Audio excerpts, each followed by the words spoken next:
Orang yang sakit diabetes atau gula darah tinggi itu persepsinya apa sih? Masalahnya terlalu banyak makan gula gitu ya. Akhirnya saya sakit diabetes. Itu salah. Salah. Diabetes itu terjadi memang akhirnya gula tinggi. Tetapi terjadinya diabetes dipicu bukan karena kadar gula yang tinggi, bukan. Karena tubuh gagal mengolah lemak menjadi asam lemak. Ya, akhirnya muncul plak.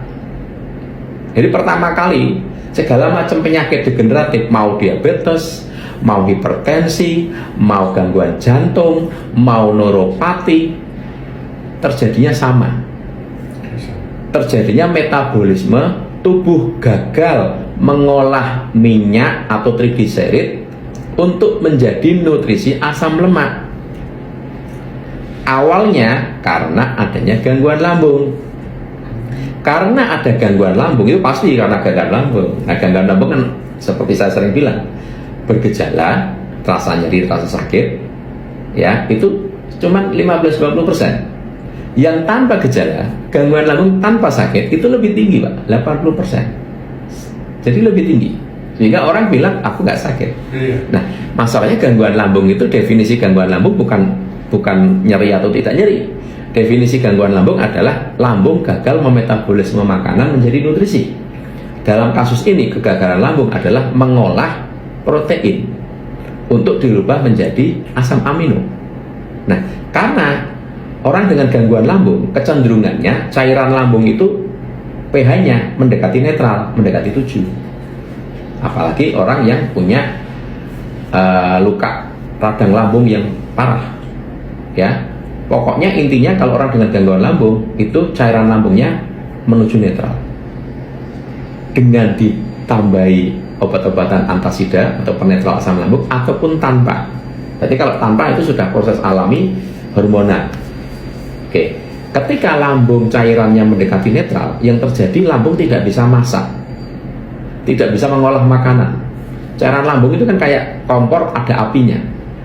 Kalau apinya kecil, dia kan masaknya lama tuh, Pak. Nah, kalau hanya karbohidrat masih mending. Misalnya makan 100% karbohidrat masuk, itu yang diproses 50% untuk dikirim ke peredaran darah. Yang 50% buang ke proses. Yang sulit itu protein, Pak. Ketika cairan lambungnya netral, mendekati netral, protein sulit diproses, sehingga paling 25%. Yang 75% dibuang. Ya, ini istilahnya angka-angka untuk memudahkan saja. Nah, padahal minyak lemak itu tidak diproses di lambung. Lambung tidak bisa mengolah minyak lemak. Minyak lemak itu begitu dari mulut kita lewat lambung itu cuma lewat saja. Dia bablas ke peredaran darah, bentuknya masih minyak lemak. Jadi kalau di lambung semua dipecah, sudah berubah fungsi, jadinya polimer. Poli itu kan bermacam-macam, dijadikan monomer satu. Karbohidrat, monomernya glukosa. Protein polimer dirubah menjadi asam amino. Minyak trigliserid, lemak trigliserid itu polimer. Ke lambung itu lewat tok, ke darah tetap bentuknya polimer. Masih minyak. Cuman minyaknya disalut sama kilomikron, jadi bentuknya kayak klepon, ngerti ya? Tapi bentuk minyak masih utuh, bentuk minyak. Nah, minyak itu pemecahannya ada di darah, di peredaran darah. Yang memecah minyak adalah enzim lipase. Jadi enzim lipase itu kayak gunting, dia memecah minyak, kena enzim lipase kayak dipotong, kayak gunting gitu. Jadi dua, gliserol sama asam lemak. Gliserol dikirim ke liver, ke hati. Asam lemak itu makanan sel. Nah, enzim lipase dari mana? Enzim lipase itu didapat dari asam amino. Asam amino didapat dari protein. Nah, orang dengan gangguan lambung kan sulit mengolah protein, sehingga asam amino yang naik ke darah nggak banyak. Ingat betul ya, 25%, sisanya kebuang ke feses. Nah, suatu saat minyak lemaknya banyak, stok enzim lipasenya habis. Yang proteinnya kan sedikit. Jadi enzim lipasenya habis, minyak lemaknya masih banyak. Singkat kata, minyak lemak ini jadi plak. Nah, plak ini yang bikin orang gangguan jantung karena ada penyumbatan, stroke karena ada penyumbatan, neuropati karena ada penyumbatan plak. Diabetes itu yang sama. Minyak lemak ini menutupi reseptor sel.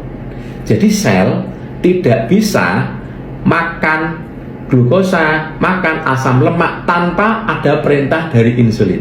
Tidak bisa. Memang sunatullahnya gitu. Jadi walaupun banyak makanan, tapi kalau insulinnya tidak ngasih tahu ke sel, sel nggak bisa makan. Ngasih tahu nih, ibarat kata kayak ketuk pintu, dok sel di luar ada makanan, nah baru selnya buka pintu diambil. Tapi kalau tanpa ada perintah nggak bisa. Nah, ketika pintu sel tadi, reseptor selnya tadi pintunya ya, itu ketutup minyak lemak, maka sel nggak denger, selnya budek. Maka terjadilah resistensi insulin. Yang tadinya butuh cuma 1, karena tebel butuh 2 insulin. Tambah tebel lagi butuh 5 insulin. Tambah tebel lagi butuh 10 insulin baru bisa buka. Nah, nek tambah bukanya harus insulinnya banyak. Yang berat organ apa? Pankreas. Akhirnya ketika dibutuhkan 20 insulin, pankreasnya cuma mampu bikin 18. Karena kan tebel minyaknya, tambah tebel. Orang kan makan terus. Akhirnya apa yang terjadi? Gula naik. Oh, kamu gula darah nih, kadar gulamu naik.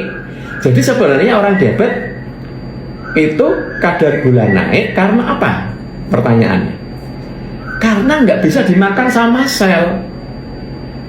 Kenapa nggak bisa dimakan sel? Karena ada minyak plak menyumbat pintu reseptor. Pertanyaannya, diabetes terjadi karena apa sekarang?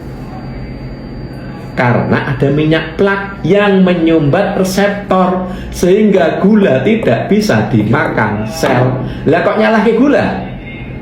Pertanyaan saya.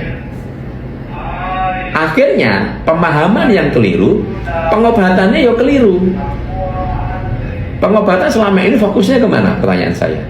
Pankreas, insulin, pankreas, insulin, bener nggak? Pankreasnya nggak bisa menghasilkan insulin, pankreas dikasih pemacu, dipicu, dipaksa, akhirnya menghasilkan insulin lagi, betul kan? Ya, tetapi kan hanya berapa tahun saja, masing-masing orang memang beda, bisa lama juga, tapi endingnya pankreas yang dipaksa ada titik bahwa pankreas itu sudah tidak mampu lagi nanti.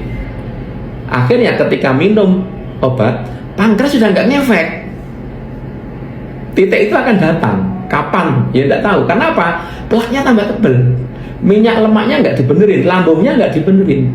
Akhirnya insulin walaupun sudah dikasih obat-obatan, akhirnya pankreasnya juga off lagi. Akhirnya dibilang, oh pankreasmu mati. Nek pankreas mati, akhirnya apa? Masuk cairan dari luar. Bisa buka lagi. Tapi dosisnya tambah naik, tambah naik, tambah naik. Sekarang pertanyaan saya kembali.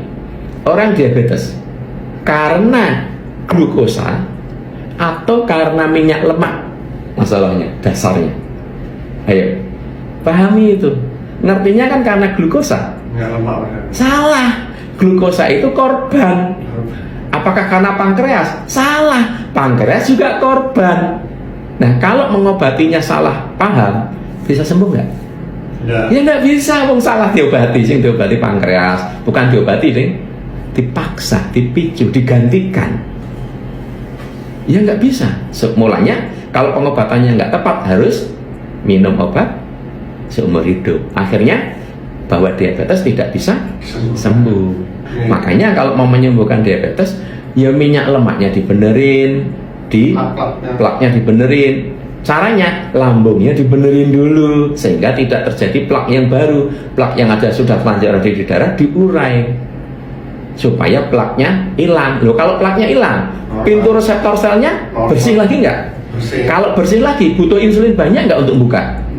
Nggak butuh. Akhirnya pankreas nanti juga dibenerin. Pankreas akhirnya hidup lagi. Dia ringan karena cuma untuk buka insulin cuma butuh satu, happy pankreasnya. Nah, itulah pengobatan diabetes yang betul itu dari situ. Paham ya? Untuk keperluan konsultasi, silahkan bergabung di grup Telegram yang ada di bio. Body Kalibrasi, terapi spesialis penyakit dalam dan saraf.